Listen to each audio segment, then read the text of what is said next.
δουλειά. Βαριέμαι το πρωί όταν ξυπνήσω.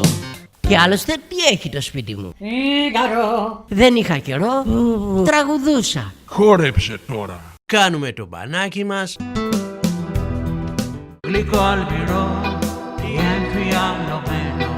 Μη μιλάς και τρέχα. Είμαι μια καλιακούδα που θέλει πολλά. Ένας περιστερώνας. Με σάπισαν στο ξύλο και με διώξανε. Δώσ' μου εμένα ταχύτητα. Κυρα Χελώνα. Έλα να τρέξουμε, λαγέ. Αρχίζει ο αγώνας. Πρέπει να κυκλοφορώ πιο πολύ έξω. Είμαι στολισμένο.